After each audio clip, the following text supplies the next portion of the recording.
Yeah. look, you don't have to believe whether this actually happened or not. Why is Yeah. your brain, spirit, whatever, bringing this particular thing forth? If you can get to the point where you can acknowledge that, then so what? Your brain imagined it. Great. What did it imagine? Why did it imagine it? And how does it help you? I guess there needs to be a certain level of at least openness within you. Like you said, you don't have to believe it or disbelieve it. You can just be in that state of, I'm open to see what it is. One of the things that I remember being really afraid of is if you can do good with this, couldn't you do bad? Couldn't you hurt Oh, someone yeah. accidentally? That's true, actually. So I wanted to have the guidance of people who'd done some of it when I first was doing this, just because I was like, I had a real fear about unintentionally hurting someone. So yeah, I Wow. don't think I've ever shared that before, and I'm sharing this on a podcast. Hello, everyone, and welcome to KTVG Studio. Today, we're going to talk a little bit. It's a guided find, but it's an Mhm. old guide. So it's not something brand new. We're going to discuss past life regressions. I trained 20 years ago, I think this past week. I remember going to a week-long session, but it might have just been a long weekend. I'd have to go back and look to a Brian Weiss training course at the Mm. Omega Institute. But the way I got there was, I don't know if convoluted is the right term, but it started like when I was 15 Oh. with not me necessarily thinking of it as past lives. When I was 15 years old, I was reading The Mists of Avalon. Yeah. And I was fascinated. There's this whole thing, it didn't have to do with past lives, but I was fascinated by a ceremony that I believe her name's Igraine, the mother of Morgaine, does to be able to see at a distance. And it was one of those things like guided. It rang a bell in me. Mhm. And I experienced two things after that. The first one was I'd been reading it was late, finally put it down. Again, I think it was over the summer in July. And I suddenly found myself inside my closet. Now, my physical body was on my bed, but my mental, spiritual body was in my closet. And I What was was it freaking doing out. in the closet? I wanted to astral travel. I don't think I had a Mm. destination in mind or an idea in mind. And my closet was where I kind of came to.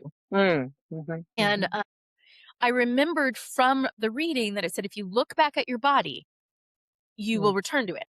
And so I did that. So I don't even know how long this lasted. I don't think it was that long, but it freaked me out. So Mm. that was one.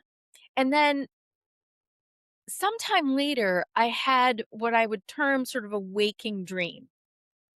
That's how I experienced it. Mm. But Mhm. it was like I'd been dreaming and then I woke up. But I woke up and I was seeing myself. I had come up to somebody who I knew was my husband, and I had been waiting outside. Um, I'd already done my prayers or whatever, and I'd been waiting outside. And I see him, and I'm really excited to see him. I can see like he had hazel eyes, very tan, and I just reach him, and he has like his hands on my arms, and then he just starts to sink in front of me. Now, I didn't notice anybody else necessarily around. It seems at first until he starts to sink in front of me, and I see a knife literally sticking out his back and Oh. people running away. And like, I just start to scream. Now, I did not scream physically. I was screaming in this sort of waking dream, but it was so real. And it was so, I like knew this had happened. Mm. Later in my life, I got more information about it, but just in this moment, and I just passed it off. That's That's a dream, like, we all have dreams, whatever, like, I think from this level, I might be thinking, "Oh, you're 15, it's puberty, it's hormonal, whatever." But at the time, I was just like, "Let it go." Mhm. I think I've told a story about ending up in energy healing school, but in energy healing school, in the second year, I knew that they started working on clearing past life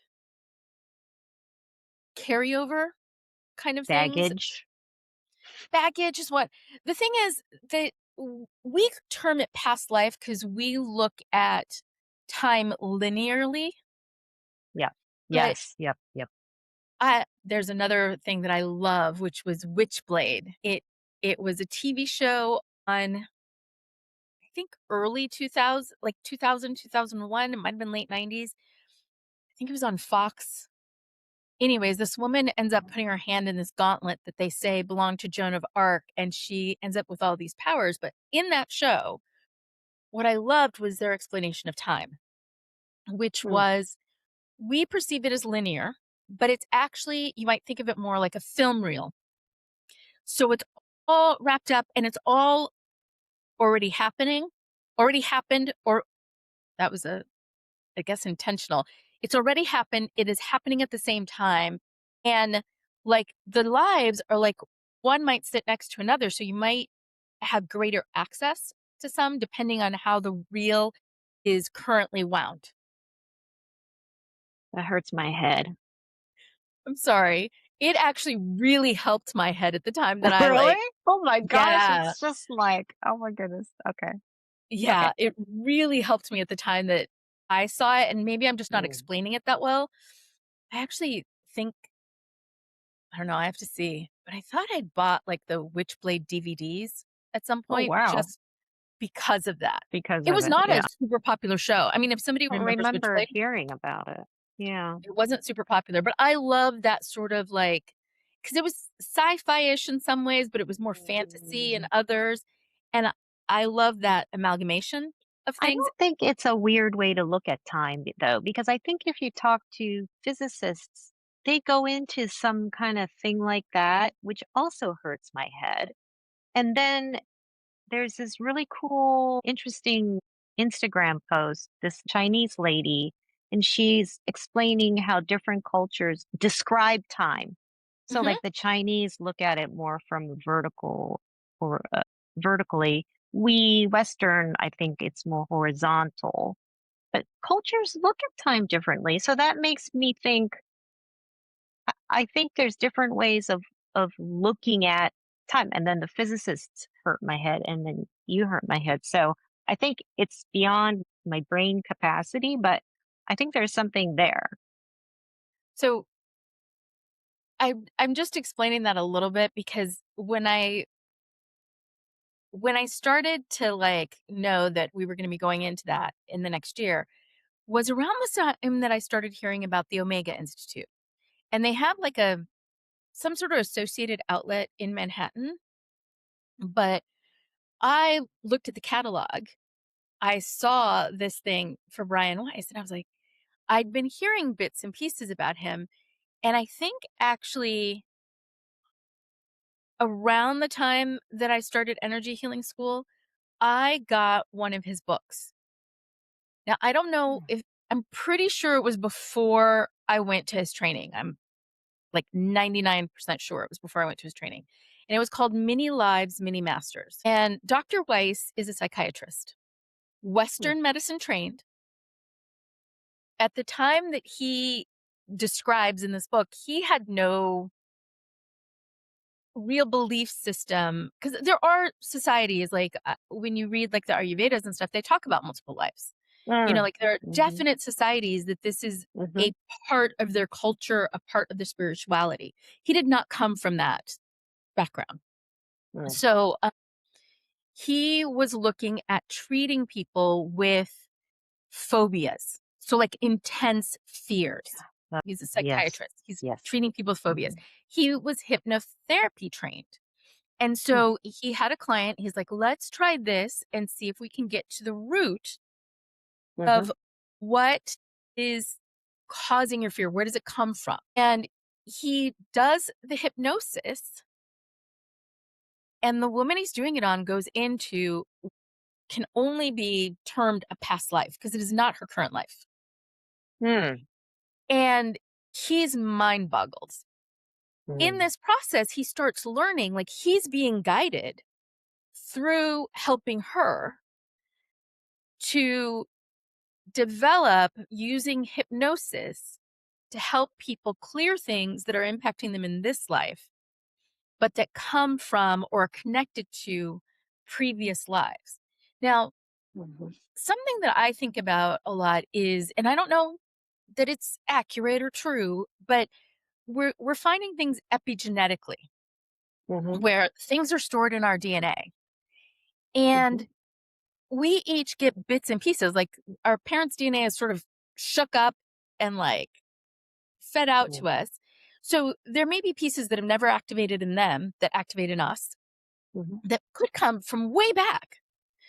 And so sometimes I wonder, is what we are doing with this hypnotic mind focus is connecting into those parts of our DNA that might be connected to what we're remembering. And I term it a remembrance just because our language doesn't necessarily have another way of, I think, cleanly describing it.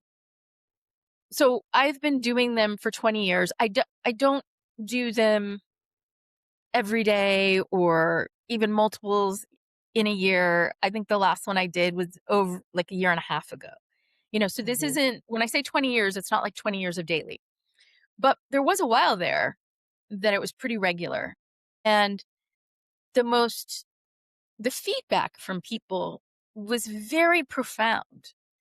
Like in terms of things being cleared for them, in terms of their experience of it. Like people were shocked about how it felt. Because that's the thing that you learn in the course is that folks often come into highly emotional, high emotion Mhm. moments of Mhm. life. So it's rarely birth kind of thing, but it could, it is often death or pain or some sort of trauma that they come into. And one of the things that you do as a guide is describe to people that they can watch it this time. They don't have to experience it as if it's happening to them. And Mhm. that can help people to be able to see things. The thing that I discovered in doing this is my natural propensity. Like I'd taken myself into one on my own without knowing. And it wasn't the only one. Like there was that one. I call her the woman in Medina because that's where she was. And Mhm. that was a death. The other one that is probably the one I've seen the most of the life is a Scottish gentleman, which I've used to explain my fascination with Scotland. But Mhm. he's literally mourning his maternal uncle who's raised him on the field of Culloden. Like he finds him. And so it's trauma. Like he's not physically hurt because they Mhm. refused to allow him to go to battle, though he was like, I'm a man, I should be able to go. They would not let him go. Jonathan James McAlpin. I've never gone to look him up. Whether he exists or not, this is the other thing that I have to tell people is there are folks who do find proof. There are others who don't. I mean, like the wise woman healer, you might call her a witch, that I was in like what is now the Croatia, Montenegro region in like, I don't know, early Middle Ages, 500 something. I don't know. I don't know if I'd ever find anything about her. But it's, why does your brain show you that? So here's a What? question for you. Okay. So I did a little research because I have absolutely no experience with past life regression.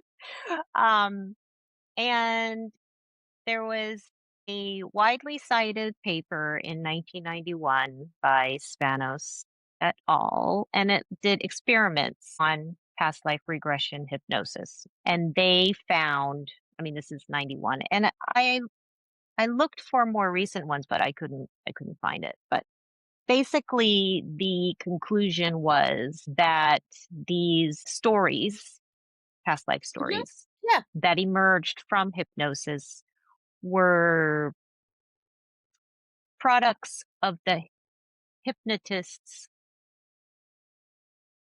prodding. And Mm. it's something created in the head by the person that underwent the hypnosis. Mhm. And depending on the hypnotists or psychiatrists prodding here and there, that affected how vivid the experience was or sort of the storyline. But then, I was kind of looking at it and I thought, but how could you prove or disprove it? I mean, it doesn't really disprove it, actually. Mm-mm. You're just guessing that it's all in someone's head, but obviously it is all in someone's head. That's the Yeah, point. in this dimension, the person's only seeing it in their Yeah, head. They're seeing it in their mind's eye. Like, yeah. I wouldn't argue with that at all. Like, the benefits of it aren't, can you prove it or not? The benefits are, how does the person feel after?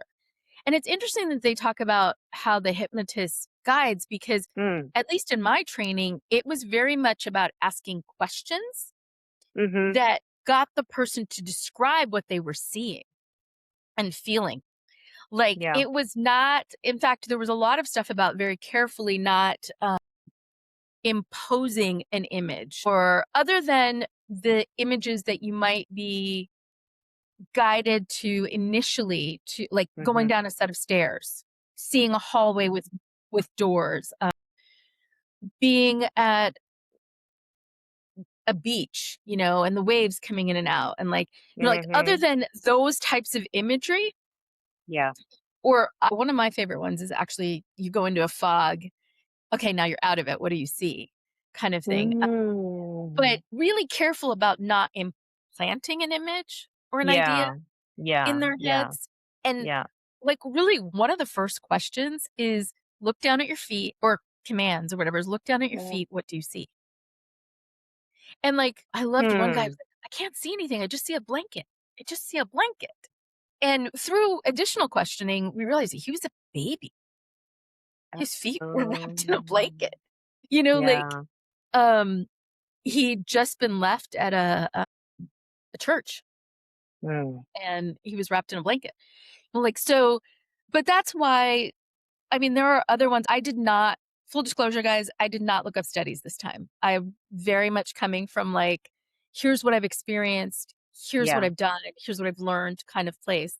I've read quite a few things. And I mean, one of the types of things that often gets me is parents who are really shocked by young children, let's say under Mm. 5 maybe, but who remember distinctly, like remember things, like remember their name or remember a town that their current family has no connection to, Mhm.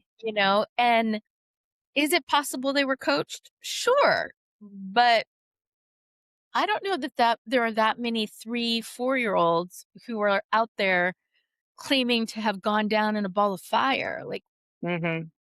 and are there parents who might do it for the notoriety? Sure. Mm. But I think questions are good. I Mm. just, I'm not willing to just say that didn't happen. Yeah, You I know, just because that the paper is usually pointed at to say, "Well, look, it's not real." But then I'm kind of like, but it doesn't prove one way or the other, actually. It's not proving or disproving. So it's you're just back saying to it square happens in the one. mind.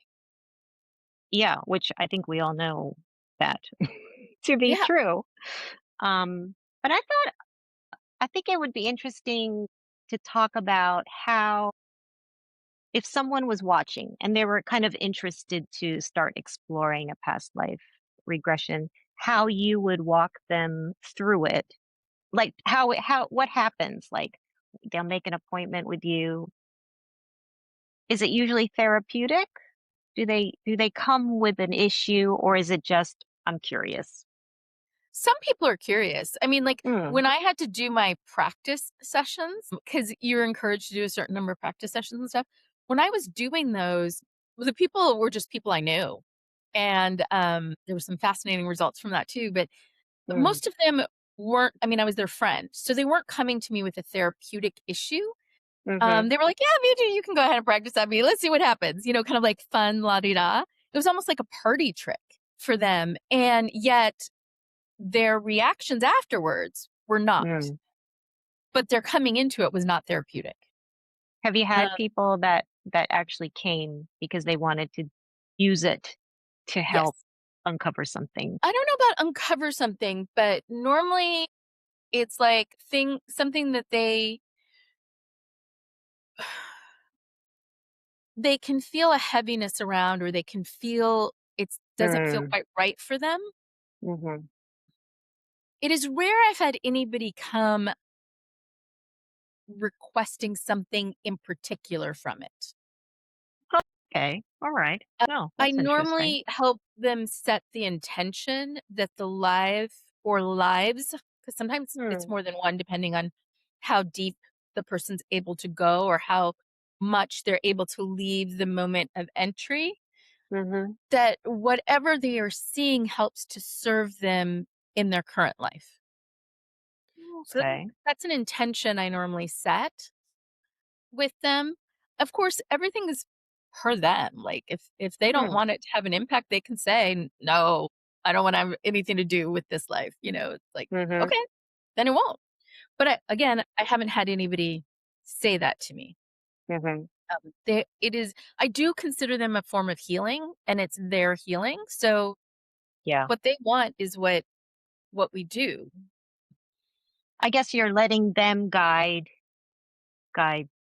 where they Yes. wanna go, I guess. I provide guidance such as, this is often what I find to be the most helpful or impactful. But they can say, "Yes, no, can we try something else?" Mm, But numerous folks have had pretty profound results from it. I also, at times, have had it where I was doing regular sort of energy healing, and mhm, because of my own propensity and connection, there was a guy that I went to energy healing school with who had amazing, you might call it clairvoyance, but it wasn't so much about seeing the future as about seeing the energetic spread of what was happening here and now. And he watched me do a past life regression. And I asked him, "What is it that you see me doing?" Because the mm, thing that I did that and it was, again, I was guided to do this, as opposed to, this was not part of my training, is that people would often go into a moment and mhm, they couldn't really get out of the moment. Like, mm, maybe they'd get to death, maybe they'd get a few minutes before it, but they couldn't move beyond it. But there was something about my connection to this kind of work that I could often follow the thread backwards and forwards on that life that they connected to. And I was able to describe to them other aspects that had happened in that life. Again, all of this is happening in the mm, mind. So this could be my empathetic connection. This mm, could be my natural bent towards connecting to past lives. Astrologically, I would say Sun in the 12th house. Hello with Saturn. But he literally described, he's like, it's like you piggyback on the energy that they've connected into and you mm. follow it. He's like, you're able to move on it. So that was In his that description. person's life? Past life? Yeah. Wow. Yeah. It was one Huh. of the things that I was like, okay, this is weird when I first did it, but I found it seemed to help people even more. Mm, mhm, mhm, So I've continued to do it. It doesn't always happen. Like I mm, said, actually, I don't know if I said that today, but I've said it in the past, when to others. When you're doing a healing or even a therapy session, I'm client focused. yeah. So I may be guided to do one thing with one person and guided to do something else with another, but it depends on the person, depends on where they're at, what they need, Mm, what they're able to take in. yeah, So it's not, I would never say it's exactly the same with everyone. I can yeah. think of two people, both women. One I was just practicing past life regressions on, and she went into one where she was really scared, like Oh, heart beating fast, like, and she was one of the people I had to say, you can watch this like a movie. You do not mhm, have to re experience it. Really mm, scared. And she could see herself, but she didn't know what was going on. And this was one of the ones where I was like, okay. She was at a train station. It was horse and buggy and train time. mhm, She was about, I think she was 2 or 3 stops away from the train stop that would have been closest to her. She'd snuck away. Her family wanted her to marry the local doctor, and he already had 2 dead wives. She was young. She just she was scared, and she's like, "I can't do yeah. this." And so she'd taken everything she could, the little bit she had, and she hadn't gone to the local train station. Mm, She'd gone to one 2 away. If she'd gone to the local one, she would have been found. yeah. But because she went 2 away, she got away. She went into the city. She got a job as, like, a cleaner, I believe, but she lived an amazing, happy life. She had children. She, uh she had grandchildren. She died in her bed. It was beautiful. Like, I was able to see it was like jumping, but able to see all of this. Mhm. And she read in the paper that that gentleman's 3rd wife had also died. Oh boy. And at that death, they started to investigate and found that he was killing him. So, like, So you got all this from a session with yeah, somebody. So you saw it. Did they see it? she did not see it. Oh, She saw wow. I think she saw 2 points. She saw the point where Mm, she was deathly afraid before she left. mm, Maybe it's 3 points. She saw the point where she was deathly afraid when she was deciding to leave. mm. She saw the point waiting for the train, and she saw where she died and she was happy. Okay. But you saw the bits kind of filling in. Yeah, yeah. And again, that's coming through my brain. So why did But it? I don't know. that's not every past life person who can do it. A No, and it's regressor. not I every don't know. past life person. No, past life regressionist. I don't know how many others do it. Mm. I actually have not talked to that many others Hmm. about it. Yeah. And it's not every single one. There was one gal, she was at energy healing school with me that I Mm. did a healing on, and I was seeing these manacles on her wrist. Oh. I mean, they were big and thick. And like, this one wasn't a past life regression, it was an energy healing. But Mm. afterwards, I was able to describe to her she had been on the middle passage. Uh, Um, uh-huh. and I don't know again, because it wasn't the actual past life regression, I find when I'm doing it in an Mm. energy healing, I don't get quite as much detail. I Mhm. was able to remove the manacles and remove the chain that was around her waist Mhm. that had been tied to her child who had died and been thrown overboard while she was attached to him. And so she had gone overboard and died. Mm. And so I think there was a lot around the being tied to a child, losing one's life, Mm. not having Mm. choice. Like, and again, what I heard back from her was just really positive, like a lightness, like Mm. feeling freer and change. But it wasn't the full, like that other one where we hit 3 different parts Yes. she was able to Yes. see and I filled in the middle. I didn't have all of that. Like, I didn't have, like, how was she captured or how did she end up on the ship or Oh, where was the right, ship going? right. Like, well, she didn't know Yeah. where the ship was going, so I might not have ever gotten that. But I didn't have all of that. I just, through the history that I know Mm. and what I could see of her. So some of this is I put together based on what I was seeing. Are you able to, within a session, or maybe even you with yourself when you do it, are you able to jump from life to life, or do you tend to stick to one story? I'll talk about for myself. Okay. I've had a few times where I've just really reached out and asked to see things that Mm. would help me. So, like, there was a period where it felt like all of my past lives that I was seeing were men. And I was like, Mm. could I please see some lives where I've been a woman?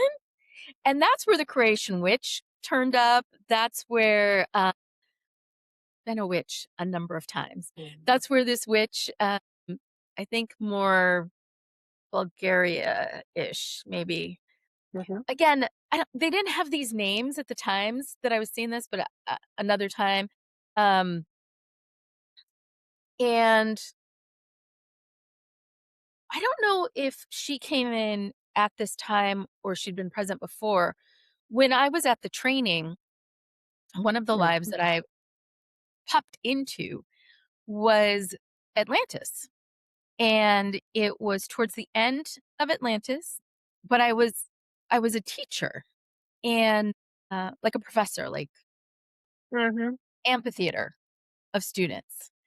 And I remember when I popped in, one of the things that I noticed was because this is the other thing that's kind of weird is that, at least for myself, I can tell other people I've known, like who I know now, Mhm. who are in that life. So in this Ah. Atlantis one, my dad was one of my students. He was really smart.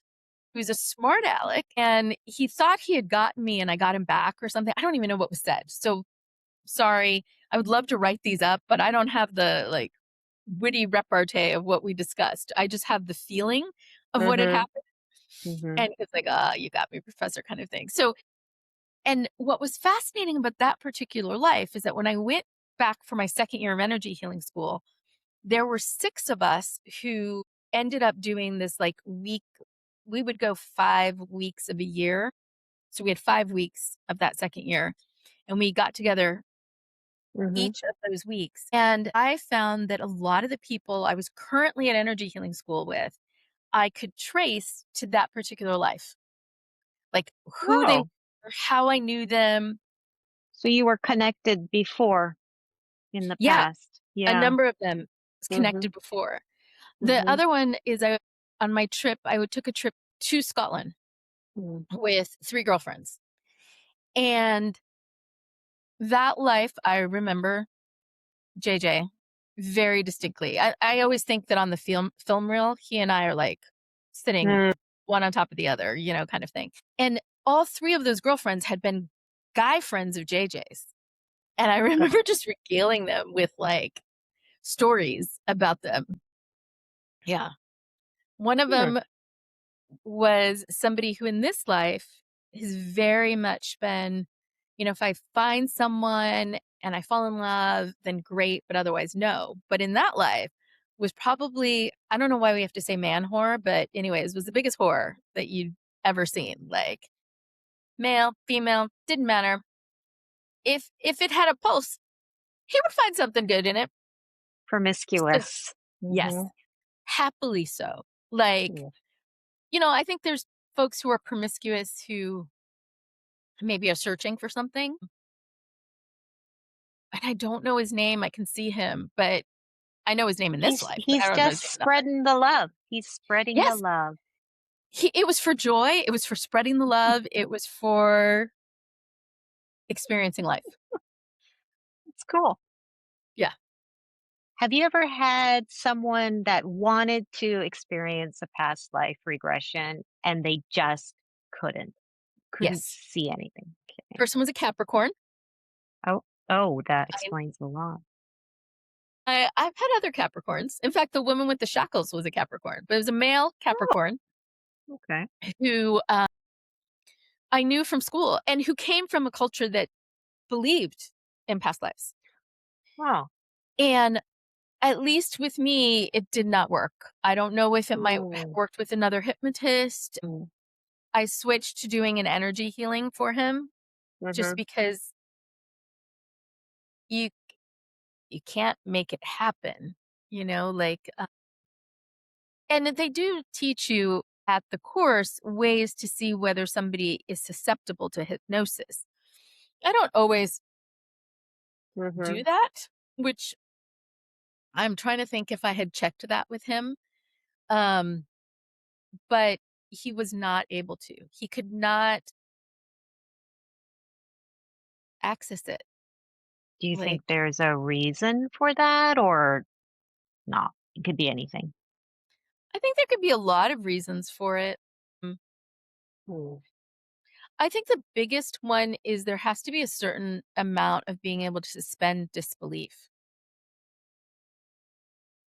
You've got to yeah, have a certain amount of like, and this is why I so often tell people, yeah. look, you don't have to believe whether this actually happened or not. The question is, and the benefit is, why is your brain showing you this?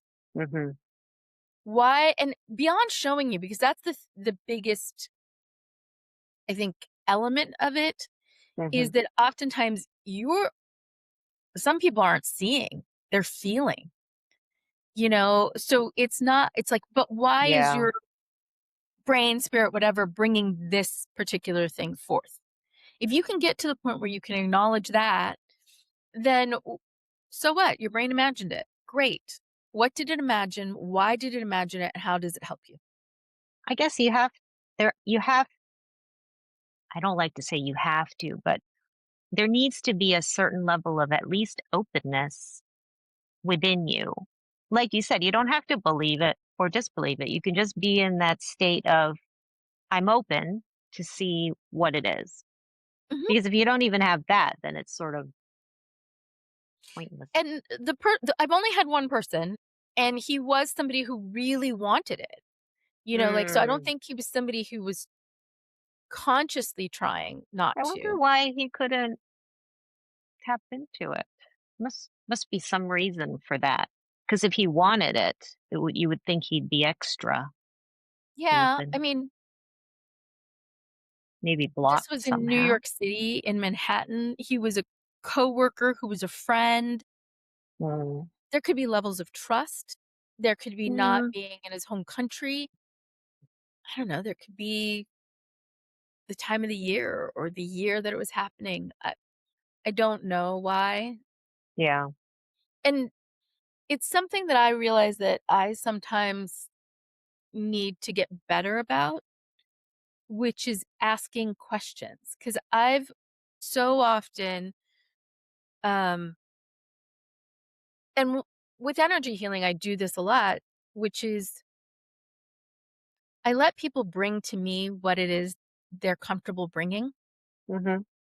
And so I don't tend to do a lot of questioning of where they're coming from, why they're requesting, like that kind of thing. Mm, yeah. Mm. And I don't know, a little self analysis partially is because for me, I oftentimes don't consciously know. So that sends me into my head and it takes me out of a therapeutic or energetic process. Mhm. So I Mhm. know whence it comes from, but it is an area where I feel less strong. Like that's not my strength Mm, mhm. of asking people those types of questions, which can be incredibly helpful for some. Mm. So I So never asked. I have one Yeah. last question. Um, is there so you do energy healing. I know today you mentioned energy healing and past life regression. Are there any situations where you would go with one more than the other? Apart from let's say I came in. Okay. So I'm like, "Oh, here I am. I feel kind of weird and not really whole, but I'm open to either." What situation would you suggest a past life versus an energy? So Both can happen. Mm. It would depend on the conversation that we have to start. My energy healings normally start with 4 questions. How are you doing Oh, mentally? yeah. Meaning, how are you able to think through things? Because Mhm. we often conflate mental, emotional stuff in our world. Mhm. So, how are you Yes. doing mentally? How are you able to think through? Are you able to get things done? Are you able to, like, that's mental. How are you doing emotionally? Mm. How are you doing physically? Like, where do you feel Mm. pain or discomfort or that lack of wholeness in your body? And Mhm. how are you doing spiritually? And spiritually, to be clear, there are people who have religious beliefs. That maybe they're spiritual. There are Mhm. other people who their spiritual is their yogic practice. Somebody else who Mm. their spiritual is their garden. Somebody else who Mm. their spiritual is the fact that they can read books and get information from them. Mhm. So I normally tell people spiritual doesn't have one definition or one way. When I ask that question, it's what does it mean to you? But we're excluding the mental, emotional, and physical from that answer. Mhm. It's that piece that isn't encapsulated in those. And somebody who's talking about not feeling whole, and there's a much more mental, emotional component, and they're very Mhm. much in their head, Mhm. I might start them with a past life regression, Oh, okay. but I've never really done that. I normally find that, Mm. like, all 4 of those elements intertwine, Yeah. interconnect, and I normally find a basic balancing of the energy helps, even Mhm. if what you might want is a past life regression. And to that end, a lot of times when I do past life regressions, I do what is called the healer's prep. It's a Mm. 4-dimensional, includes a body scan, Mhm. a move through the auras, Oh, a yes. connection to Hara, the place of intentionality, connecting Mhm. heaven and earth, and a connection. This is probably the most past life dimension of it. Barbara called it the core star dimension, which is the connection to the Mm. all. Now, I walk through the healing. How much people follow or do it can vary from person to person, but I do Mm. that Mhm. as a way to set a template. I don't always do it. Again, it depends on the person. If somebody's come Yeah. just straight for a past life regression, I will probably start with the prep, Mhm. but I may not take them as deeply through that as somebody who's come from an energy healing. Um, and I don't know if I've answered your question completely because it, I think it depends on I mean, it really depends on the person, doesn't it? yes, Really.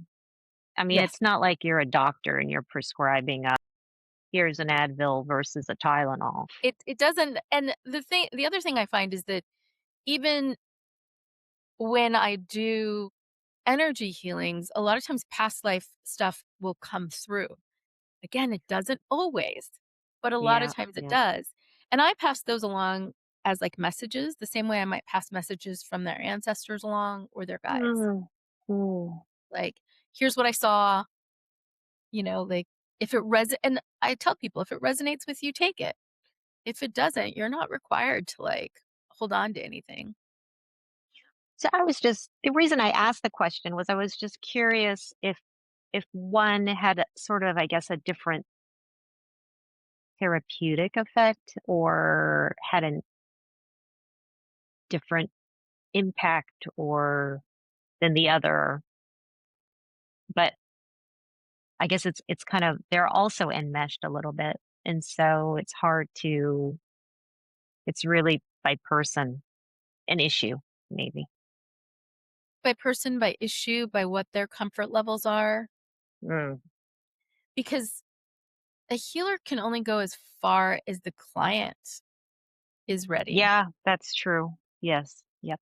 Yep. So if the client is at a point where they can go this far, then that's as far as you can go. Like, That's true. because otherwise, then you're, again, in healing school, you're taught to allow. A lot of times, Mm. what we're working at as is more so of a channel Mhm. for the energy. And if what I'm describing is a little bit more, would be a push, and a push can be Mm.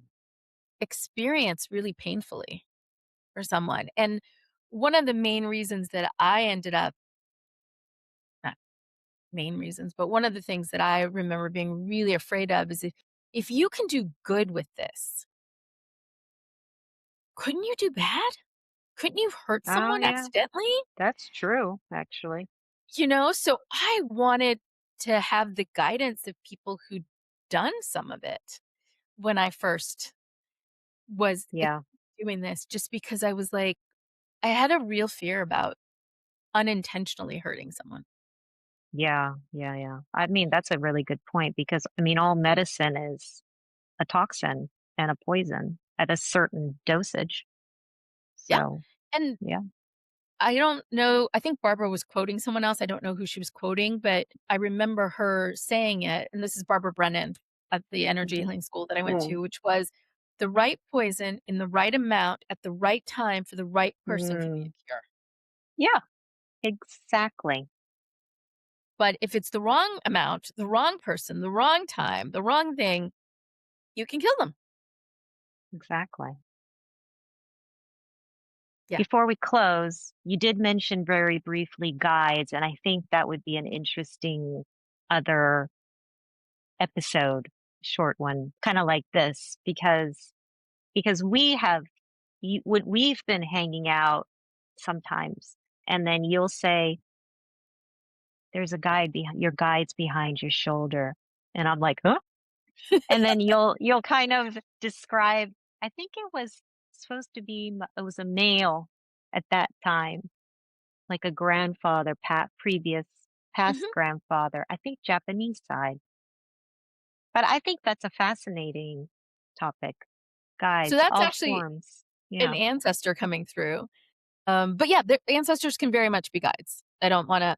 A lot of times when I use the term just guides, I'm talking about what some people might view of as angels or spirit Mm, guides, or right. can even be connected to your higher self. So, like the aspect of you that is still very much within the all. Mm, hmm.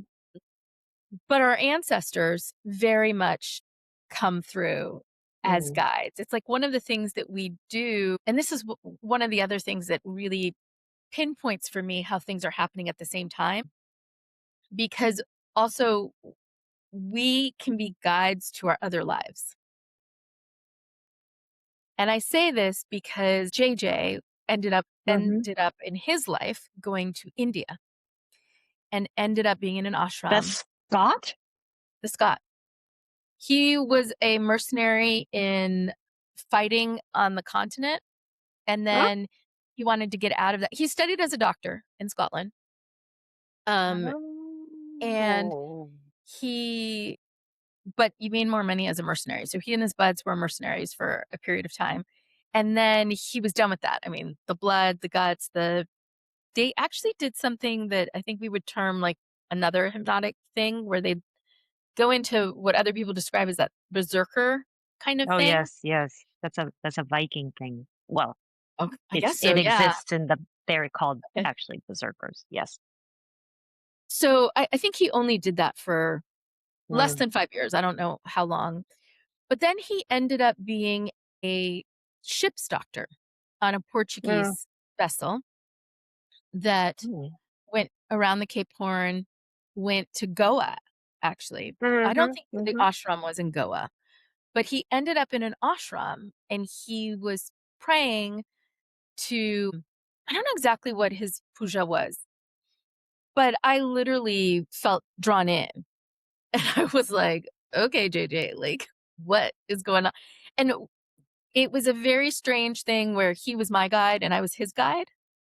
And we had these moments that kept happening, especially while I was in this ashram, of him just really wanting to be connected Wow. to another life. How long And did he was that take?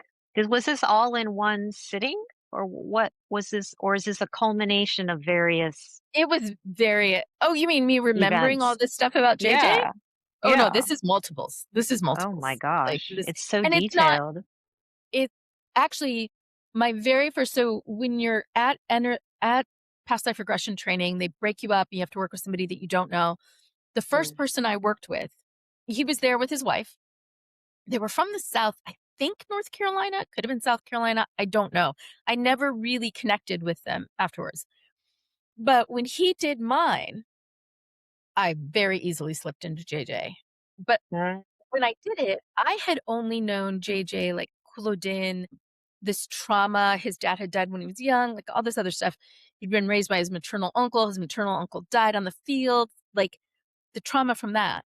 When this guy took me back, I went into him, like, months after, living in Edinburgh, kind of like a Mm. street kid and picking pockets. And I don't know why this tall, gangly kid is picking pockets because I'm like, hello, they're going to see you. Mm. Anyways, he picked the doctor's pocket.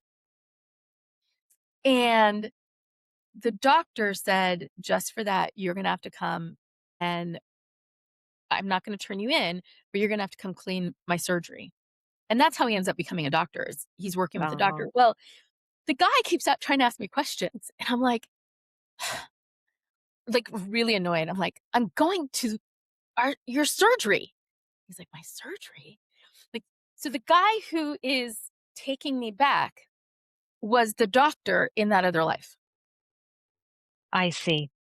It was a very confusing, like, Yes, he's I can trying to see ask me that would questions. be I'm giving confusing. him answers as if Mhm. he knows he was the doctor in that other life, but he doesn't. He doesn't have that thing where he falls Right. into it as well. So he's like very confused about what I'm saying and telling him. Wow. And I couldn't really explain until I came out of the hypnotic state Yeah. because part of the hypnotic state is you're answering the questions.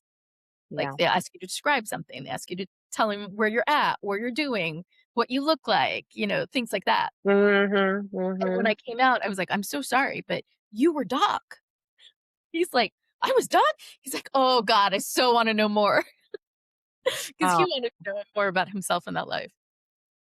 is JJ the one you connect the most with, that life? He has been. There's a few others. Mm. I mean, I think JJ, especially because there's been that back and forth with him, Yeah. where I guided him as much as he guided me. Yeah, there was a one of the main things that JJ is how to put this because this feels really embarrassing. But JJ is like my description of like the ideal guy. Like Okay. literally, when Yeah. I see him in the mirror, I'm like gobsmacked. Like Mm. he is gorgeous to me. Mm. And I've never really felt, I mean, I'm not one of these people who's like, oh, I'm ugly or not attractive. I don't feel that way, but I've never felt particularly like, I don't know, super desirable or whatever. And JJ, I just remember him being godsmacked. He's like, you've got to be kidding me because you are literally what I would describe as like my ideal woman. So we have that thing going Mhm. on. Mhm. Though, okay, here's a book for all of you out there that I think can help explain a little bit about how JJ and I are one yet separate, which is called The Education of Oversoul 7. I will find the info. Okay. I Okay. will send it to Katie so you can have it. But in The Education of Oversoul 7, it talks about how each of us incarnate as an individual. Like, this incarnation is a one-time thing kind of thing. But you Mhm. roll up into another connection, and then you roll up into another connection, and you roll up into another connection Mm. until you come to the all. Like, we make up the all. Mm. Some people term the all God or the gods, but it's that concept. So JJ and I are probably a pretty close roll up. We're both individuals, but we roll up along the same line. So when you're Okay. tapping into that kind of other life thing, you're Yep. tapping into a life that rolls up into your same over soul, so to speak. Mm. So yeah. I Wow. don't think I've ever shared that before, and I'm sharing this on a podcast. He's like 6'2", he's got auburn hair, he's got hazel eyes, and interesting, his hair is auburn and his beard has some red in it, but it's actually a bit Mhm. darker. Okay. Tell you one other thing about JJ. So, Yes. I was on ships and he was a ship's doctor Yes. and stuff. Yeah. Yeah. JJ ends up in Puerto Rico. JJ dies Oh, in Puerto Rico. oh, He was born that's in weird. 1730 and died in 1802. Wow. Do you know where in Puerto Rico? No. You can't sense it, like, when you get there on the island? Like, I've never tried to sense where JJ lived on the you should island. give it a go, It's you should interesting. give it a go. When you asked me that question, what came up was the Arecibo area, which is what has the great big, Yep. I think it's messed up now, but has a great big dome thing. But Mhm. and my mom's family's actually from that area, though her mom's family is from the mountains where the like native people would escape to. So that's where my mom's family's from. But that's what came to me when you asked the question. But I've always just seen him on a beach Okay. enjoying life. He was a late in life dad. But yeah, I don't I know. think next And I never time really you're in explored it. Puerto Rico, you should sort of try to tap into it somehow. Maybe. Yeah. You might get I some might insight. I haven't tapped into JJ in a while. Like Hmm. I haven't actually done it's so Katie and I are doing this because I'm literally going 20 years later, going back to the Omega Institute, an Yes. amazing gift from an amazing woman, Annette Gates, who we hope to have on the podcast. So 20 years later, I'm going back because 2006 is when I first did the past life regression training. But yeah, and What are you Mercury, gonna do there at Omega? I'm going to do Brian Weiss's weekend You're training. actually it's a event. Yeah, Okay. it's the Wow. Brian Weiss training session for past life regression. Oh my gosh, this is perfect. Yeah, Get you yeah, in the zone. exactly. Because I haven't been in that zone for a while, like at Mm, all. So nice. this will be getting me in the zone for it. Yep. Yep. So, do you have any more questions, Katie? I just want to. Nope. I think I would like kind of like a spirit guide episode at some point in the Okay, future. So let's note that. But yeah, no, I thought that was really interesting. it's Thank you. awesome. So, for those of you who born, God, I can't speak. Mercury is definitely retrograde because when the Geminis and the Virgos are having difficulty with the speech patterns, it's retrograde. Plus, talking Mhm. about things from before is a great thing for Mercury retrograde. Anyways, thank you so much for joining us. We will have more for you coming soon. And Yes. not sure yet when we will do the spirit guide ones, because I am No. hoping Katie will regale us with something either food, cultural, or archaeological, or maybe something that combines all three in a discussion. Interesting. I've been All trying to righty. push her a little bit in that direction, Hmm. but we shall see what Hmm. happens. Okay. Because I want to be able to ask the questions. Hmm. I'm Anyways, thank pretty you guys. nosy though, so I like to ask Yes. questions. Yeah. Yes, and she does much better at the asking of the questions than I do. I normally do commentary. And yes. And so again, thank you so much for joining us. Have a great time. See you next time. See ya.